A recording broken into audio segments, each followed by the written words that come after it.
Last ভিডিওতে আমরা discuss করছিলাম ফ্যাক্টরস ইনফ্লুয়েন্সিং এনজাইমেটিক অ্যাক্টিভিটি, মানে এনজাইমের অ্যাক্টিভিটিকে ইনফ্লুয়েন্স করে থাকে এরকম কিছু ফ্যাক্টর সম্পর্কে আমরা ডিসকাস করছিলাম।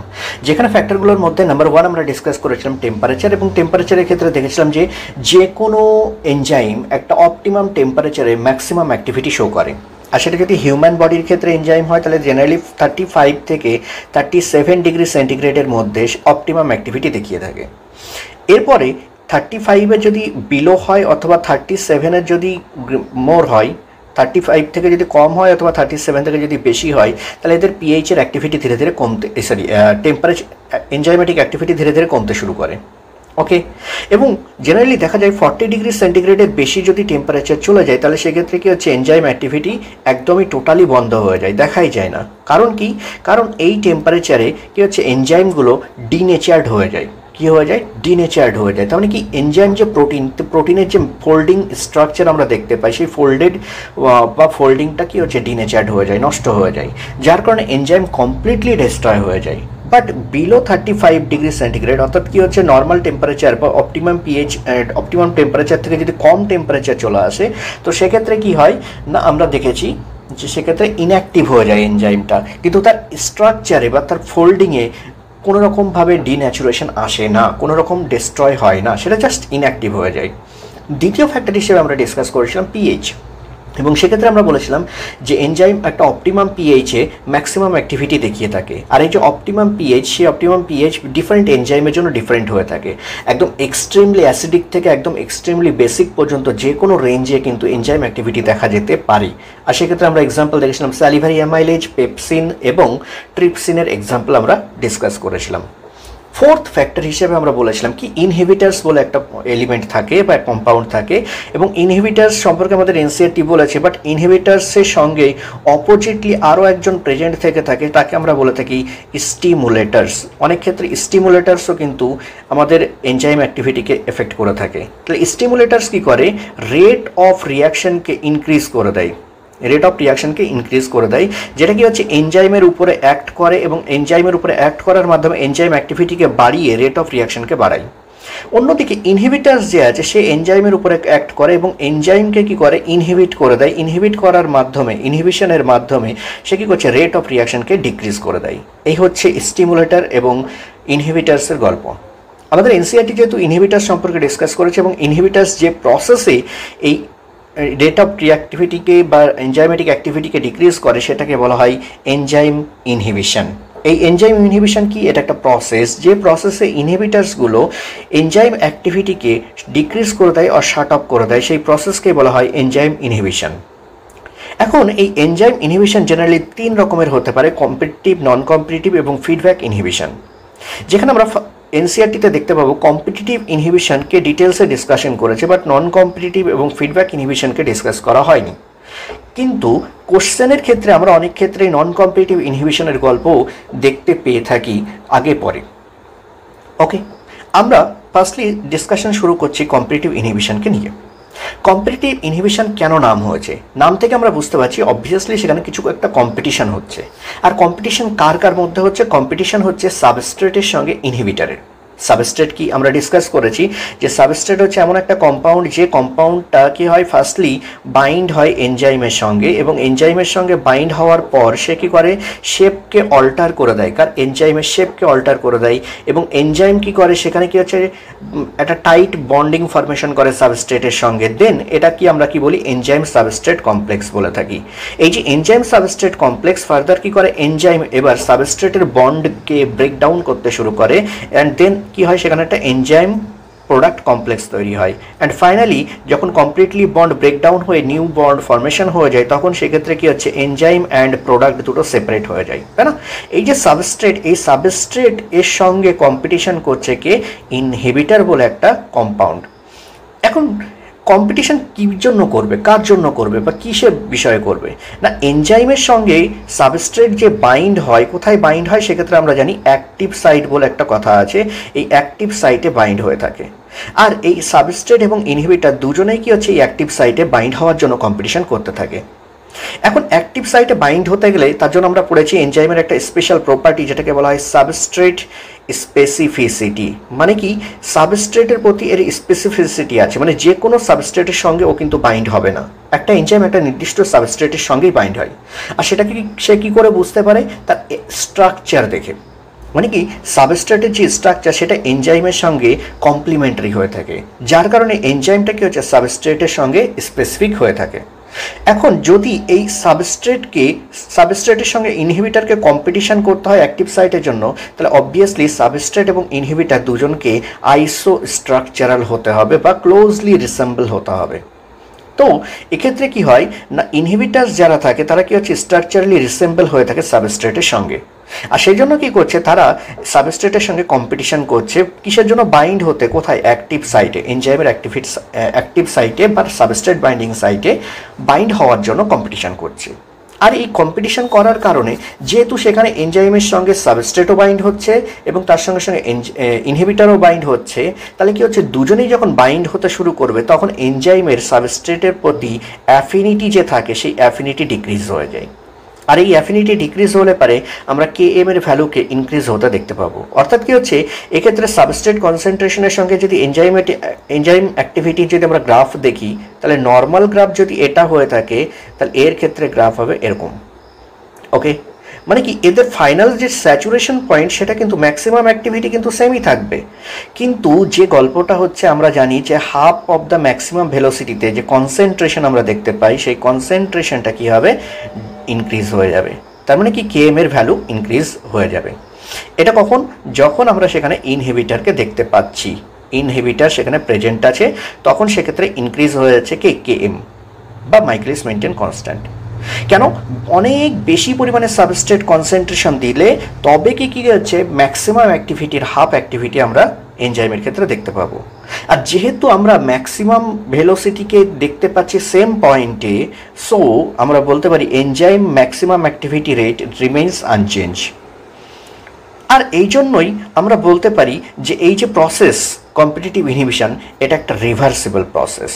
রিভার্সিবল প্রসেস কেন বলছি?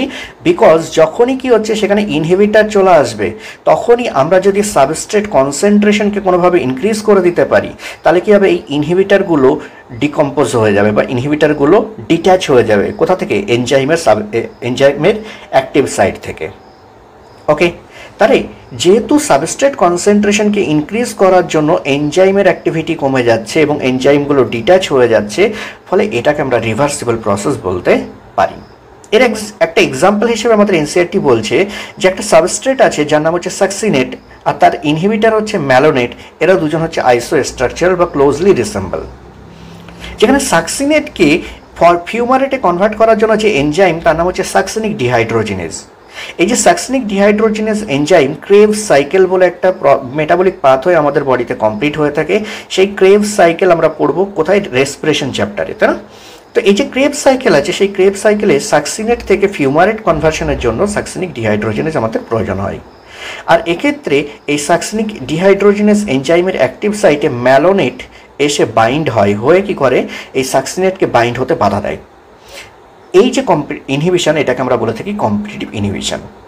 যখন আমরা সাকসিনেটের কনসেন্ট্রেশনকে ইনক্রিজ করব, তখন কি হবে, ম্যালোনেট অটোমেটিক্যালি সেখান থেকে ডিট্যাচ হয়ে যাবে এবং সাকসিনেটকে বাইন্ড হওয়ার সুযোগ দিয়ে দেবে। তো এই হচ্ছে কি কম্পিটিটিভ ইনহিবিশনের গল্প। দেন আমরা দেখি নন কম্পিটিটিভ ইনহিবিশন সম্পর্কে। নন কম্পিটিটিভ ইনহিবিশনের ক্ষেত্রে এরকম কোনো গল্প নেই যেখানে সিমিলারিটি আমরা দেখতে পাবো না। কার সঙ্গে? কার ইনহিবিটারের সঙ্গে সাবস্ট্রেটের আমরা কোনো সিমিলারিটি দেখতে পাবো না, স্ট্রাকচারালি না তো ফাংশনালি। দ্বিতীয় গল্প যে ইনহিবিটারের সঙ্গে যদি সাবস্ট্রেটের কোনো স্ট্রাকচারাল সিমিলারিটি না থাকে, তাহলে সেখানে কোনো কম্পিটিশনের জায়গা নেই।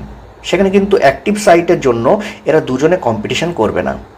তাহলে কোনো কোশ্চেন হচ্ছে, ইনহিবিটারকে যদি ইনহিবিট করতে হয় বা এনজাইমেটিক অ্যাক্টিভিটিকে ডিক্রিজ করতে হয়, অ্যাফেক্ট করতে হয়, তাহলে অবভিয়াসলি এনজাইমের সঙ্গে তাকে বাইন্ড হতেই হবে। তাহলে এনজাইমের সঙ্গেও কীভাবে বাইন্ড হবে? ও বাইন্ড হয় অ্যালোস্টেরিক সাইট বলে একটা স্ট্রাকচার থাকে, সেই অ্যালোস্টেরিক সাইটে যুক্ত হয়। তার মানে কি, একটা এনজাইমের ক্ষেত্রে আমরা বলেছিলাম অনেক রকমের কি হচ্ছে ফোল্ড প্রেজেন্ট থাকে, তাই না? এই যে ক্রেভিসেস বা পকেটস প্রেজেন্ট থাকে, তার মধ্যে একটাকে আমরা বলছিলাম অ্যাক্টিভ সাইট। জেনারেলি এই অ্যাক্টিভ সাইটই প্রেজেন্ট থাকে, কিন্তু কিছু কিছু এনজাইমের ক্ষেত্রে এই অ্যাক্টিভ সাইট ছাড়াও অতিরিক্ত একটা সাইট দেখতে পাওয়া যায়, যেটাকে বলা হয় অ্যালোস্টেরিক সাইট। এই যে অ্যালোস্টেরিক সাইট, এই অ্যালোস্টেরিক সাইটে যখন কি হচ্ছে একটা কোনো ইনহিবিটর এসে বাইন্ড হয়, তখন এই এনজাইমের শেপটাই পুরো চেঞ্জ করে দেয়। যখন শেপ চেঞ্জ হয়ে যায় তখন এই যে অ্যাক্টিভ সাইট সেটা কিন্তু আর নর্মাল থাকে না। তাহলে অ্যাক্টিভ সাইট যদি না থাকে তাহলে সেখানে এনজাইম সাবস্ট্রেটকে বাইন্ড করতেই পারবে না। তাই বলছে কি, inhibitor binds with enzyme at allosteric site then alters the shape of the enzyme, এনজাইমের শেপকে চেঞ্জ করে দিচ্ছে। আর যখনই এনজাইমের শেপ চেঞ্জ হয়েছে সাবস্ট্রেট বাইন্ড হতে পারছে না। আর যখন এই সাবস্ট্রেট বাইন্ড হতে পারবে না, তো অবভিয়াসলি কী হচ্ছে, সেখানে এনজাইমেটিক রিয়াকশন হবে না, অর্থাৎ রেট অফ রিয়াকশন ডিক্রিজ হয়ে যাবে বা এনজাইমেটিক অ্যাক্টিভিটি ডিক্রিজ হয়ে যাবে। আর এর এক্সাম্পল কি, সায়ানাইড, অ্যাজাইড, ফসফাইড, এই যে পয়জন যেগুলো জেনারেলি, সেই পয়জনগুলোই জেনারেলি কী হচ্ছে না, এই নন কম্পিটিটিভ ইনহিবিশন দেখিয়ে থাকে। এখন কথা হচ্ছে অ্যালোস্টেরিক সাইট কি, আর সেটা ডেফিনেশন আমি বলেছি, এক্সট্রা সাইট আদার দেন অ্যাক্টিভ সাইট। তাহলে এনজাইমের স্ট্রাকচারে অ্যাক্টিভ সাইট ছাড়া অতিরিক্ত যদি কোনো সাইট থেকে থাকে তখন সেটাকে বলা হয় অ্যালোস্টেরিক সাইট। এখানে একটা স্টার মার্ক পয়েন্ট হচ্ছে কম্পিটিটিভ ইনহিবিশন আর নন কম্পিটিটিভ ইনহিবিশনের মধ্যে মেইন ডিফারেন্স কি। মেইন ডিফারেন্স হচ্ছে একটা রিভার্সিবল আর একটা হচ্ছে ইরিভার্সিবল।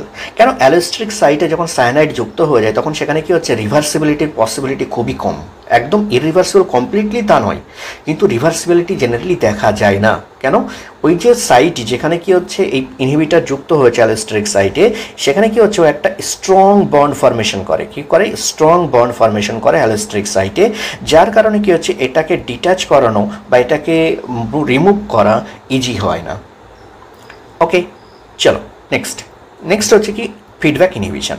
ফিডব্যাক ইনহিবিশন কি, এক্ষেত্রে বলছে প্রোডাক্ট যেটা তৈরি হচ্ছে রিয়াকশনের মাধ্যমে, সেই প্রোডাক্ট নিজে ইনহিবিটর হিসেবে কাজ করছে। মানে কোনো একটা সাবস্ট্রেট কোনো একটা এনজাইমের সঙ্গে বাইন্ড হলো, বাইন্ড হওয়ার পর সেখানে কি হচ্ছে, সে একটা প্রোডাক্ট তৈরি করলো। এই প্রোডাক্টটাই এসে কি করবে, এই এনজাইমকে ইনহিবিট করবে, এনজাইমের অ্যাক্টিভিটিকে ইনহিবিট করবে। এই ধরনের প্রসেসকে বলা হয় ফিডব্যাক ইনহিবিশন। ওকে, তো এই ফিডব্যাক ইনহিবিশনও কিন্তু একটা প্রসেস, যে প্রসেসে আমরা এনজাইমেটিক অ্যাক্টিভিটিকে ডিক্রিজ করতে পারি বা এফেক্ট করতে পারি। চলো এনসিআরটি কী বলছে সেটাকে আমরা একটু দেখি। এনসিআরটি বলছে যে when the binding of the chemical shuts off enzyme activity the process is called inhibition. যখন কোনো কম্পাউন্ড কী করছে, এনজাইমেটিক অ্যাক্টিভিটিকে শার্ট অফ করে দিচ্ছে, তখন সেই প্রসেসকে বলা হচ্ছে ইনহিবিশন। আর সেই কেমিক্যালকে আমরা বলছি ইনহিবিটর। বলছে when the inhibitor is closely resembles the substrate, যখন সাবস্ট্রেটের সঙ্গে এটা ক্লোজলি রিসেম্বল হবে তখন সে কিসের জন্য, মলিকুলার স্ট্রাকচারের জন্য, তখন সেটা কি করবে, এনজাইমেটিক অ্যাক্টিভিটিকে ইনহিবিট করবে। আর এটাকেই বলা হচ্ছে কম্পিটিটিভ ইনহিবিটর।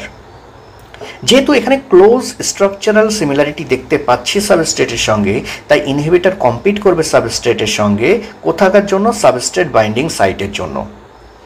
আর যার জন্য কি হচ্ছে, সাবস্ট্রেট কি হচ্ছে, বাইন্ড হতে পারবে না সাবস্ট্রেট বাইন্ডিং সাইটে। এক্সাম্পল কি, এক্সাম্পল হচ্ছে inhibition of succinic dehydrogenase by malonate. তাহলে সাকসেনিক ডিহাইড্রোজিনেজ একটা এনজাইম যেটাকে ইনহিবিট করছে ম্যালোনেট নামক একটা ইনহিবিটর, যে ম্যালোনেট হচ্ছে closely resemble to the substrate that is called succinate in structure. আর এই কম্পিটিটিভ ইনহিবিটরকে কাজে লাগিয়ে আমরা অনেক ব্যাকটেরিয়াল প্যাথোজেনকে কন্ট্রোল করে থাকি, অর্থাৎ কী হচ্ছে, অ্যান্টিবায়োটিক, অনেক ক্ষেত্রে অ্যান্টিবায়োটিক ইউজ করে থাকি, এবং সেই অ্যান্টিবায়োটিকের মাধ্যমে আমরা কী করি, বিভিন্ন এনজাইমগুলো, ব্যাকটেরিয়ার বডিতে কাজ করা বিভিন্ন এনজাইমগুলোকে ইনহিবিট করে দিই। ইনহিবিট করার মাধ্যমে আমরা কী করছি, তাদেরকে কন্ট্রোল করছি বা তাদেরকে ডেস্ট্রয় করে দিচ্ছি। ওকে, নেক্সট, তাহলে আমরা এতক্ষণ পর্যন্ত কম্পিটিটিভ ইনহিবিশন বা এনজাইমেটিক ইনহিবিশন সম্পর্কে পড়ছিলাম। এবার আমরা ডিসকাশনে আসছি classification and nomenclature of enzyme. এখানে নোমেনক্লেচার সম্পর্কে বিশেষ তো কোনো ডিসকাশন নেই, বাট ক্লাসিফিকেশন সম্পর্কে ডিসকাশন আমাদের আছে। কি বলা হচ্ছে, যে থাউজেন্ডস অফ এনজাইম ডিসকভার্ড হয়েছে, সেগুলোকে আইসোলেট করা হয়েছে এবং সেগুলোকে স্টাডি করা হয়েছে, যার মধ্যে এদেরকে আমরা ডিফারেন্ট গ্রুপে ভাগ করতে পারি। তাদের কিসের উপর বেস করে, ক্যাটালাইজ টাইপস অফ রিয়াকশনকে, যারা কোন ধরনের রিয়াকশন টাইপকে তারা ক্যাটালাইজ করছে তার উপরে বেস করে। আর সেক্ষেত্রে আমরা এনজাইমগুলোকে মেনলি 6টা ক্লাসে ডিভাইড করে থাকি, এবং সেই প্রতিটা ক্লাসেরই আবার কি হচ্ছে 4 থেকে 13টা করে সাব ক্লাসেস প্রেজেন্ট থাকে। এই যে একটা এনজাইমকে আমরা নোমেনক্লেচার যখন করে থাকি সেখানে কি হচ্ছে 4 ডিজিট নাম্বার দিয়ে সেটাকে নোমেনক্লেচার করা হয়। যেমন সাপোজ 1.1.1.1 বা 1.1.1.4 বা 1.1.13 বা 1.2.2.1 এরকম এই যে 4টে করে ডিজিট দিয়ে আমরা কি করে থাকি, এনজাইমকে নোমেনক্লেচার করে থাকি। তো এই কোডগুলোকে আমাদেরকে মনে রাখতে হবে, কিন্তু এত ফাস্ট ডিসকাশন আমাদের নেই। আমরা জাস্ট শুধু মনে রাখবো যে 4 ডিজিট নাম্বারের সাহায্যে নেমিং করা হয়ে থাকে, আর এখানে 6টা ক্লাস দেখতে পাই, যার এক একটার মধ্যে আবার কি হচ্ছে 4 থেকে 13টা করে সাব ক্লাস আমরা দেখতে পাই। আমাদের ডিসকাশন মেনলি 6টা ক্লাসের উপরে। আর সেই 6টা ক্লাস কি? নাম্বার 1 হচ্ছে অক্সিডো রিডাক্টেজ, নাম্বার 2 হচ্ছে ট্রান্সফারেজ, নাম্বার 3 হচ্ছে হাইড্রোলেজ, নাম্বার 4 হচ্ছে লাইয়েজ, নাম্বার 5 হচ্ছে আইসোমারেজ, অ্যান্ড নাম্বার 6 হচ্ছে লাইগেজ। এগুলোকে কিন্তু পরপরই মনে রাখতে হবে। কেন? এই যে অক্সিডো রিডাক্টেজ গ্রুপের মধ্যে যে সমস্ত এনজাইম তাদের নেমিং শুরু হয়ে থাকে 1 দিয়ে, তাহলে 1 point something something something some 4টে নাম্বার হবে। যেগুলো ট্রান্সফারেজ গ্রুপের মধ্যে পড়ে তাদেরকে আমরা 2 পয়েন্ট সামথিং সামথিং দিয়ে আমরা এগুলোকে ডেসক্রাইব করে থাকি। ওকে, তো এগুলোকে পরপরই মনে রাখতে হবে। তাহলে নাম্বার 1 ক্লাস হচ্ছে অক্সিডো রিডাক্টেজ অর ডিহাইড্রোজিনেজ। এখানে অ্যাকচুয়ালি হয় কি, এরা জেনারেলি কোনো এই যে এনজাইমগুলো আছে সেই এনজাইমগুলো জেনারেলি অক্সিডো রিডাকশন ধরনের যে রিয়াকশানগুলো আছে, মানে রেডক্স রিয়াকশান এক কথায়, সেই রেডক্স রিয়াকশানকে এরা কি করে থাকে, ক্যাটালাইজ করে থাকে। তো ওই জন্য এদেরকে বলা হয় অক্সিডো রিডাক্টেজ। কি হয়, যেখানে দুটো সাবস্ট্রেট, একটা এস রিডিউসড একটা এস ড্যাশ অক্সিডাইজড, এই রিডিউসড সাবস্ট্রেটটা কি হচ্ছে অক্সিডাইজড হবে, অ্যান্ড যেটা অক্সিডাইজড ছিল সেটা রিডিউসড হবে। কিভাবে? By enzymatic activity. আর এই জন্য আমরা কি হচ্ছে এদেরকে বলে থাকি অক্সিডো রিডাক্টেজ ডিহাইড্রোজিনেজ। এর যদি আমরা এক্সাম্পলের কথা বলি তাহলে সব থেকে বেটার এক্সাম্পল আমরা একটু আগে দেখলাম কি, সাকসিনিক ডিহাইড্রোজিনেজ, তাই না? নামেই আছে ডিহাইড্রোজিনেজ। তো কি করবে, হাইড্রোজেনকে রিমুভ করে দেবে। কোথা থেকে? সাকসিনেট থেকে। তাহলে সাকসিনেট থেকে যখনই ও হাইড্রোজেনকে রিমুভ করে দেবে, তার মানে কি, হাইড্রোজেন রিমুভিং মানে অক্সিডেশন। তাহলে যেহেতু এখানে অক্সিডেশন রিয়াকশন কমপ্লিট করছে, তাহলে অন্য কেউ একজন রিডিউসড হবে। হ্যাঁ, কে? ফিউমারেট রিডিউস হবে। তাহলে সাকসিনেট অক্সিডাইজ হচ্ছে আর ফিউমারেট ফর্মেশন হচ্ছে, মানে রিডিউসড হচ্ছে। তো এই জায়গাতে আমরা কি হচ্ছে সাকসিনিক ডিহাইড্রোজিনেজ রিয়াকশন এনজাইমকে এক্সাম্পল হিসেবে দেখতে পাচ্ছি। এছাড়াও আমরা দেখতে পাবো ল্যাকটেড ডিহাইড্রোজিনেজ। এছাড়াও আমরা দেখতে পেতে পারি যে কোনো ডিহাইড্রোজিনেজ এনজাইমকে আমরা এখানে দেখতে পেতে পারি। ওকে, নেক্সট হচ্ছে ট্রান্সফারেজ। দ্বিতীয় গ্রুপ হচ্ছে ট্রান্সফারেজ কি হবে না, কোনো একটা গ্রুপ, যে গ্রুপটা হয়তো সাবস্ট্রেটের সঙ্গে যুক্ত ছিল, সেই গ্রুপটাকে কি হচ্ছে একটা সাবস্ট্রেট থেকে অন্য একটা সাবস্ট্রেটে আমরা ট্রান্সফার করব। তাহলে এস থেকে এস ড্যাশের কাছে জি গ্রুপকে ট্রান্সফার করার যে প্রসেস, এই প্রসেসকে ক্যাটালাইজ করছে, তাই এদেরকে বলা হচ্ছে ট্রান্সফারেজ গ্রুপ অফ এনজাইম। এর ক্ষেত্রে আমরা এক্সাম্পল বলতে পারি কি, গ্লুকোকাইনেজ বা হেক্সোকাইনেজ। আমরা কি দুটো এক্সাম্পল বললাম, গ্লুকোকাইনেজ বা হেক্সোকাইনেজ। এখানে কি হয়, আমরা সবাই একটা প্রসেস জানি, একটা মেটাবলিক পাথওয়ে জানি, যেটাকে কি বলা হয়, গ্লাইকোলাইসিস। যে গ্লাইকোলাইসিসে কি হচ্ছে না, গ্লুকোজ কিসে কনভার্ট হচ্ছে, গ্লুকোজ 6 ফসফেটে কনভার্ট হচ্ছে। কীভাবে কনভার্ট হচ্ছে না, এখানে মাঝখানে কি হয়, এটিপি যে থাকে না, সে এটিপি এডিপিতে কনভার্ট হয়। তাহলে এই এটিপি থেকে একটা ফসফেট গ্রুপকে গ্লুকোজের কাছে ট্রান্সফার করছে কোন এনজাইম করছে, এটা হেক্সোকাইনেজ বা গ্লুকোকাইনেজ। তাই এই প্রসেসকে আমরা বলে থাকি ট্রান্সফারেশন, অ্যান্ড এই যে এনজাইম আমাদেরকে হেল্প করছে সেটাকে আমরা বলছি ট্রান্সফারেজ এনজাইম। ওকে, তাহলে এক্সাম্পল কি পেলাম, গ্লুকোকাইনেজ আর হেক্সোকাইনেজ। অন্যদিকে আমরা চলে আসি হাইড্রোলাইজ এনজাইম কাদেরকে বলবো? হাইড্রোলাইজ এনজাইম হচ্ছে এমন এনজাইম যারা কি করছে, হাইড্রোলাইসিস করে কি ধরনের কম্পাউন্ডের, এস্টার কম্পাউন্ড অথবা ইথার কম্পাউন্ড অথবা পেপটাইড কম্পাউন্ড অথবা গ্লাইকোসাইডিক কম্পাউন্ড অথবা কার্বন বন্ডকে অথবা কার্বন হ্যালাইড বন্ডকে অথবা ফসফরাস নাইট্রোজেন বন্ডকে, এদেরকে এরা হাইড্রোলাইজ করে। আর এই হাইড্রোলাইসিস করার প্রসেসকে ক্যাটালাইজ করে যে এনজাইম, তাদেরকে বলা হয় হাইড্রোলাইজ। মানে in the presence of water molecules এই রিয়াকশন কমপ্লিট হবে।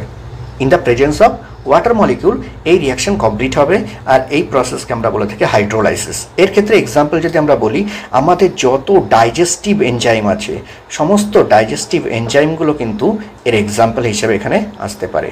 এখন কথা হচ্ছে ডাইজেস্টিভ এনজাইমের মধ্যে আমরা একটা এক্সাম্পল যদি নিই, তাহলে সেক্ষেত্রে আমরা ধর এক্সাম্পল নিচ্ছি তাকে স্টার্চকে হাইড্রোলাইসিস করছে, করে কি করছে সেটাকে গ্লুকোজে কনভার্ট করছে। কিসে কনভার্ট করছে? গ্লুকোজে কনভার্ট করছে।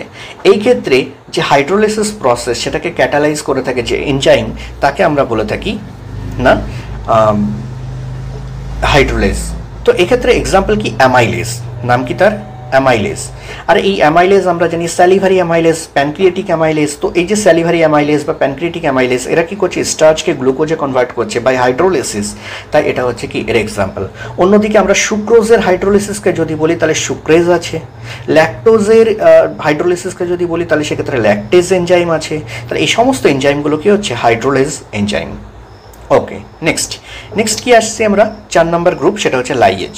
লাইয়েজের ক্ষেত্রে কি হচ্ছে না, কোনো একটা গ্রুপকে রিমুভ করা হবে কোথা থেকে? ফ্রম সাবস্ট্রেট থেকে।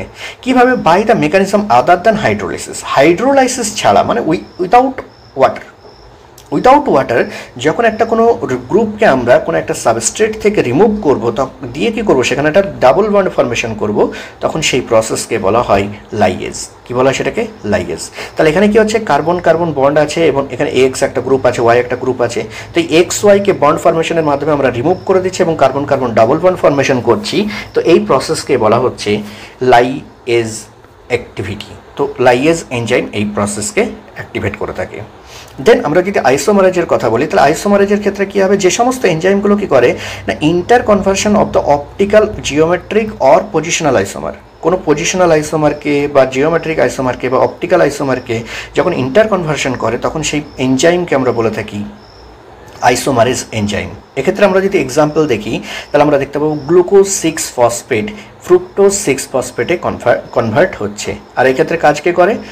ফসফোফ্রুক্টো আইসোমারেজ। কি নাম তার? ফসফোফ্রুক্টো আইসোমারেজ। তাহলে এই যে ফসফোফ্রুক্টো আইসোমারেজ এনজাইম, যেটা কি করছে? গ্লুকোজ 6 ফসফেটকে ফ্রুক্টোজ 6 ফসফেটে কনভার্ট করছে, নামেই আছে আইসোমারেজ। তো অবভিয়াসলি কি করছে? সে গ্লুকোজকে ফ্রুক্টোজে কনভার্ট করছে। জাস্ট 6th পজিশনে যে ফসফেট ছিল সেটা 6th পজিশনেই থেকে যাচ্ছে।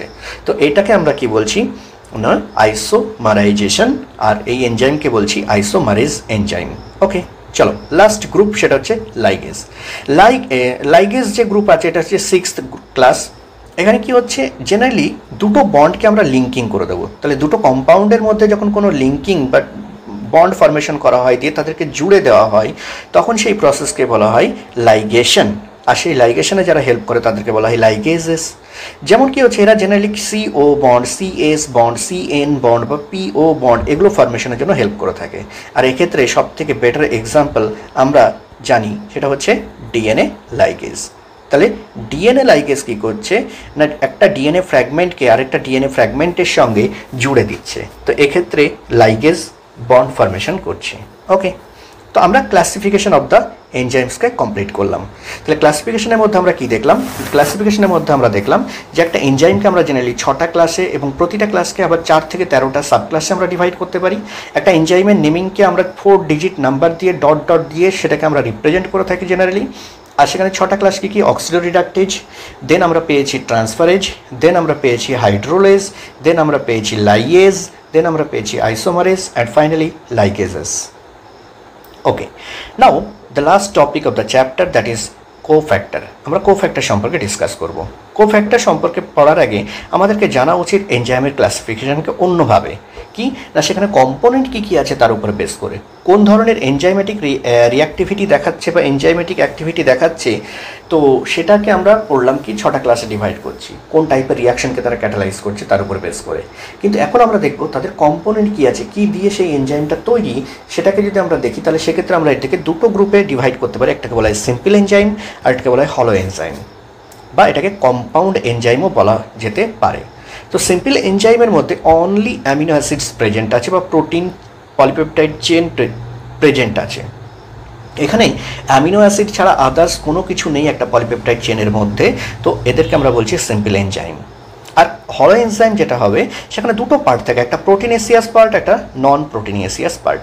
যেটা অ্যাপো এনজাইম সেটা জেনারেলি কি হচ্ছে প্রোটিনেসিয়াস পার্ট অফ এনজাইম। তাহলে এনজাইমের যে প্রোটিনেসিয়াস পার্ট থাকে তাকে আমরা বলে থাকি কি অ্যাপো এনজাইম। আর হলো এনজাইমের যে নন প্রোটিনেসিয়াস পার্ট থাকে সেই নন প্রোটিনেসিয়াস পার্টকে আমরা বলে থাকি কোফ্যাক্টর। নাও কোফ্যাক্টর তিন রকমের হতে পারে, প্রস্থেটিক গ্রুপ, কোএনজাইম এবং মেটাল আয়ন। যার মধ্যে প্রস্থেটিক গ্রুপ এবং কোএনজাইম এরা দুজন হচ্ছে অর্গানিক কম্পাউন্ড যারা কোফ্যাক্টর হিসেবে কাজ করছে, আর মেটাল আয়নস হচ্ছে ইনঅর্গানিক যেটা আমার কোফ্যাক্টর হিসেবে কাজ করছে। প্রস্থেটিক গ্রুপ আর কোএনজাইমের মধ্যে আবার ডিফারেন্স কি আমরা যদি দেখি, প্রস্থেটিক গ্রুপ যেটা আছে সেটা জেনারেলি টাইটলি বাইন্ডেড থেকে থাকে একটা এনজাইমের সঙ্গে দিয়ে অ্যাক্টিভিটিকে কমপ্লিট করে। আর কোএনজাইম যেটা আছে সেটা কি হচ্ছে লুজলি বাইন্ডেড থাকে, মানে কি সবসময় কিন্তু বাইন্ডেড থাকে না, ও যখন কাজের সময় তখনই কি হচ্ছে বাইন্ডেড হয় এবং বাইন্ডেড হয়ে এনজাইমেটিক অ্যাক্টিভিটিকে বা ক্যাটালাইটিক অ্যাক্টিভিটিকে এনহ্যান্স করে থাকে। ওকে। আর মেটাল আয়ন, অনেক ক্ষেত্রে অনেক মেটাল আয়নস আছে যারা কি হচ্ছে যখন কোনো একটা এনজাইমের সঙ্গে এনজাইমের প্রোটিন পার্টের সঙ্গে কোঅর্ডিনেট বন্ডের মাধ্যমে যুক্ত হয় তখন কি হচ্ছে সেই এনজাইমেটিক অ্যাক্টিভিটি এনহ্যান্স হয়ে যায়। তো আমরা এটাকে ডিসকাস করব, যেখানে ফার্স্টে কি বলছে, enzymes are composed of one or several polypeptide chain, একটা অথবা একের বেশি পলিপেপটাইড চেন দিয়ে এনজাইম জেনারেলি তৈরি হয়ে থাকে। যেখানে কি হচ্ছে অনেক এনজাইমের ক্ষেত্রে কি হচ্ছে নন প্রোটিন কনস্টিটিউয়েন্ট দেখতে পাওয়া যায়, আর এই যে নন প্রোটিন কনস্টিটিউয়েন্ট তাদেরকে বলা হয় কোফ্যাক্টর। যে কোফ্যাক্টরগুলো কি হচ্ছে জেনারেলি এনজাইমের সঙ্গে বাইন্ড হয় কি জন্য, এনজাইমের ক্যাটালাইটিক্যালি অ্যাক্টিভ করার জন্য। তাহলে এনজাইমকে ক্যাটালাইটিক্যালি অ্যাক্টিভ করার জন্য এই সমস্ত কোফ্যাক্টরগুলো প্রয়োজন হয়। যদি এই কোফ্যাক্টরগুলো বাইন্ড না হয় ইন কেস, তাহলে কি হচ্ছে সেই মেটাবলিক রিয়াকশনটা কিন্তু কমপ্লিট হবে না। কেন, সেখানে কি হচ্ছে ক্যাটালাইটিক অ্যাক্টিভিটি এনজাইম দেখাতে পারবে না, যদিও তার প্রোটিনেসিয়াস পার্ট সেখানে প্রেজেন্ট আছে। দেন আমরা দেখতে পাচ্ছি যে প্রোটিন যে পোর্শন আছে সেই প্রোটিন পোর্শনকে আমরা বলে থাকি অ্যাপো এনজাইম। আর তিন কাইন্ডের কোফ্যাক্টর প্রেজেন্ট থাকে যাদেরকে আমরা বলে থাকি প্রস্থেটিক গ্রুপ, কোএনজাইম এবং মেটাল আয়ন। যেখানে কি হচ্ছে প্রস্থেটিক গ্রুপ সম্পর্কে ডিসকাস করছে। প্রস্থেটিক গ্রুপ কারা, যেটা হচ্ছে অর্গানিক কম্পাউন্ড, যে অর্গানিক কম্পাউন্ডকে আমরা দেখতে পাবো টাইটলি বাউন্ড থাকে অ্যাপো এনজাইম পার্টের সঙ্গে, অর্থাৎ প্রোটিন পার্টের সঙ্গে এটা টাইটলি বাউন্ডেড থাকে। এক্সাম্পল কি, পারঅক্সিডেজ অ্যান্ড ক্যাটালেজ।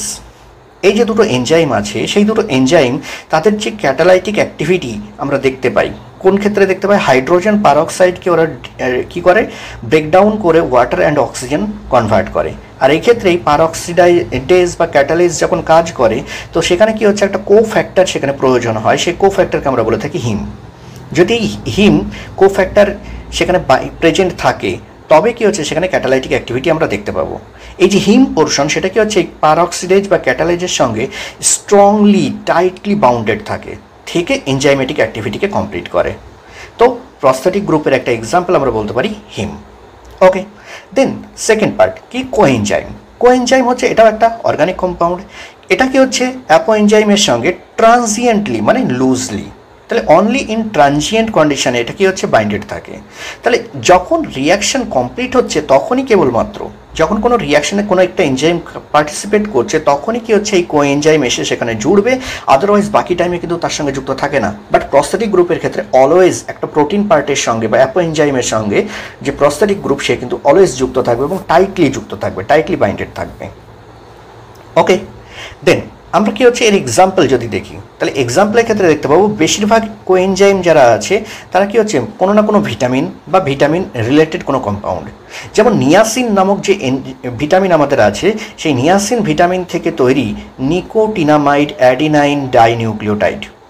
তাহলে NAD যেটাকে আমরা শর্ট ফর্মে জেনে থাকি নিকোটিনামাইড অ্যাডিনিন ডাইনিউক্লিওটাইড, বা NADP nicotinamide adenine dinucleotide phosphate.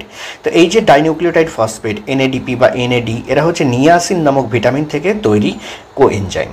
ঠিক একই রকমভাবে FAD এটা কি হচ্ছে রাইবোফ্লাভিন থেকে তৈরি। তাহলে রাইবোফ্লাভিন নামক ভিটামিন থেকে FAD এই কোএনজাইম তৈরি। ওকে। তো এরা কিন্তু ডিফারেন্ট রিয়াকশনের ক্ষেত্রে এরা কিন্তু পার্টিসিপেট করে, আর যদি এই সমস্ত কোএনজাইমগুলো না থাকে তাহলে সেক্ষেত্রে কিন্তু ক্যাটালাইটিক অ্যাক্টিভিটি দেখা যাবে না। নাও কি আমরা পড়ব মেটাল আয়ন।